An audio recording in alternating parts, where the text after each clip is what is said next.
What's up, y'all? You're watching Union Minded, and today I wanted to bring you a labor update because labor news was moving and grooving today at a very rapid pace, and this week really in general has been moving at a very rapid pace. And I don't know how many of you guys chase labor information as much as I do, but I'm always looking out for what's the latest thing that's going on and trying to bring you guys some pretty cool updates. And so before we get into that, I want you to hit the like button, hit the notification bell, hit the subscribe button. Very important steps. Drop a comment. Share these videos. It's very important that we share the information with our siblings so that we can further the cause of labor, because it's important. It's important for you. It's important for me. So let's get it done. All right. Now, let's dive right in. Weingarten writes. You know those rights when the boss comes up to you and he says, "Eric, we've got to talk about your performance. I really don't like what I've been saying." And you're like, "Well, gee, sir, what are we going to do now? I'd like to talk to you in my office." At that point, if you're in a union, you have the right to say, "I respectfully would like union representation at this time if this conversation may lead to my discipline, you disciplining me. I need my union representation." That is your Weingarten right in a nutshell. Well, today, Biden's NLRB issued a decision, and it may have ramifications for the non-union sector. That's right, folks. Weingarten rights may have been expanded to all workers. Decision in an NLRB case this week stated that the right to a union steward belongs to the workers, not to the union. It seems the NLRB General Counsel wants to expand Weingarten rights to non-union settings. But we're going to have to wait a little while to see how this ruling gets interpreted and how in the future it's applied. But still, very interesting that Weingarten rights may have just been expanded to the rest of the working people. Kind of quietly and under the radar today.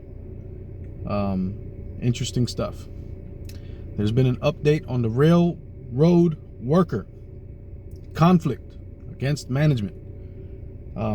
Strike averted. Temporarily. Although, I gotta say, I've been really irritated with how the news has covered this conflict between management and their workforce. They've been,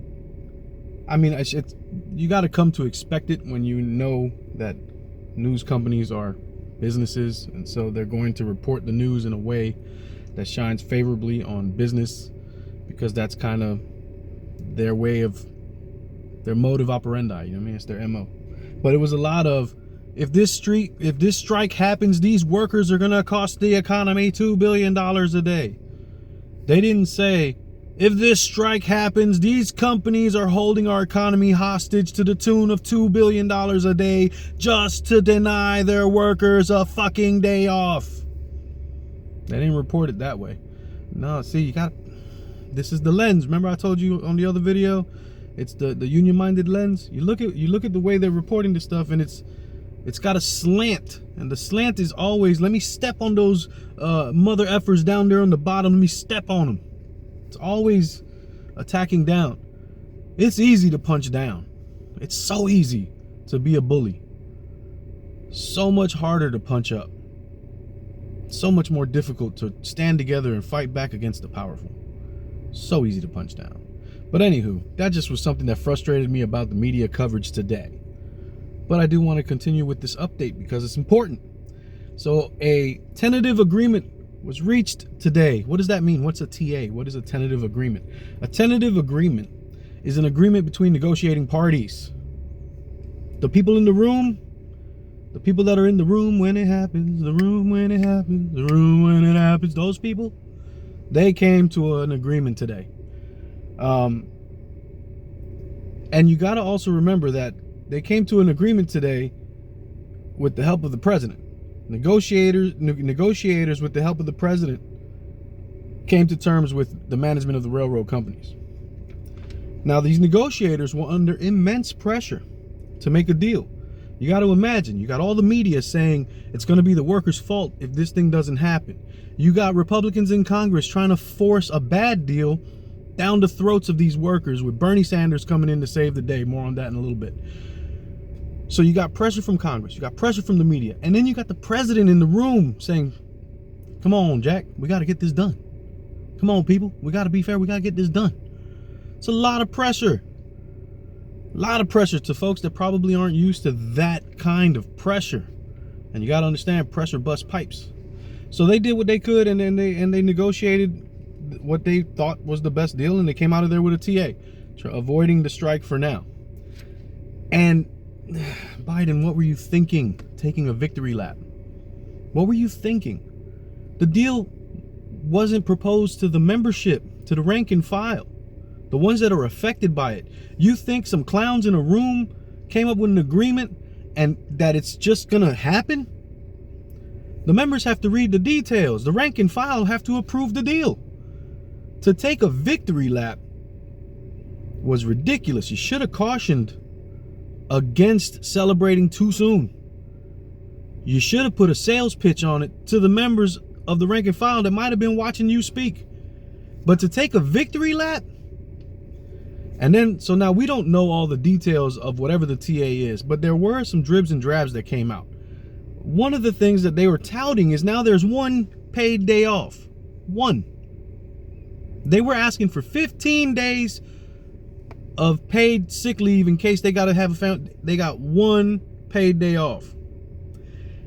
And they're touting it like this victory, this deal is done, blah, blah, blah, blah, blah. It's wild. Now, Republicans tried to force workers yesterday to take the deal without any days off. The one that the PEB came together with, the president board, the president executive board that was mitigating the middleman between the railroad management company and the negotiators for the railroad union workers, the workers that are in the union. And Republicans tried to force them to take that PEB deal yesterday. But thanks to the only true, provable, recordable pro-labor Democrat, pro-labor senator, pro-labor fighter, the one that's been doing it for 30, 40 years, he's been fighting by himself on the side of working people, was the one that came in like Jimmy Superfly Snuka off the top rope with the double and then dropping elbows and dropping the Republicans off of that and blocking that proposal to at least make them give them 1 day. But remember, workers gotta deal with the details, and then they gotta vote. I don't know. Quality of life has not been adequately addressed at all in this tentative agreement from what's been released. Now, more information will come, and we'll read it then, and we'll have more information about it. But for right now, it's not looking too good. So what did I do? I went to r/railroads on Reddit. It's the Reddit page for railroad workers. And I'm scrolling through the thread, and the vibe is r/railroads was fuming. And I think it's a good indicator of what the actual rank and file of the unions are feeling. I mean, they were pissed. They felt it was a slap in the face. 1 day, slap in the face. I'm not so confident that this TA is going to get approved. Workers now have to see the details, and they'll have to vote, or there is no deal. If they vote no, there's no deal. And all this pomp and circumstance over a deal reached to avert a crisis was for naught. Because if the workers say no, there's no deal. And these negotiators now have to go back to their unions and sell this deal to their workers as if it's a great deal. And some of these guys are wonderful salesmen. And they'll say things like, this is the best we could have possibly done. There's no better that we could have done. This is the best we could have ever done. In order to get you to say, okay, I'll take the deal. I guess it's good. He told me that's the best we can do. And it'll be a mistake. But I'll tell you what, John Deere had a TA too. And they thought they were good too. And they fucked around and found out, because they brought that deal to the workers, and the workers said, fuck that. and they went on strike. And it lasted for a few months, and then the workers got a better deal. Labor has all the power. You gotta understand, these railroad workers, they used to move 15 years ago. The longest trains that were moved were about 5,000 feet. That's about 1 mile. 5,280 feet equals a mile, so 5,000 feet, about 1 mile. You had multiple people working that train as a crew. Today, after all the labor cutbacks by laying off people and the interest in raising productivity, always productivity, we gotta work. We really got to work. You know what I'm talking about. Pressure and productivity skyrocketing. You know what the longest trains are today? 15,000 feet, close to 3 miles long. And guess what the work crew is? Because you would think a train that long would require a crew to operate. Nah, they got them running with one man or one worker on the train. 15,000 feet long. You think that this is about money? It's not. Workers are tired. Workers are fed up. Workers are done. Done. Like done. So I don't know, man. John Deere fucked around and found out. Will the same thing happen here? I don't know. But the workers are going to be the ones that decide. I know that for sure. It's going to be the workers that make the decision, not the negotiators. You're there to you're there to negotiate and then come back to us. And then we tell you whether it's a good deal or not. And then you take your happy ass on back up there and negotiate a better deal, or we'll see you at arbitration, or I guess we just won't go to work and we'll see what happens from there. These companies don't make money without us spinning wrenches. They don't make a dime without us spinning wrenches. And the sooner we realize the power that we have, the sooner our circumstances change. And that goes for all workers in every industry across the board. You work for a living, I got your back. Solidarity always.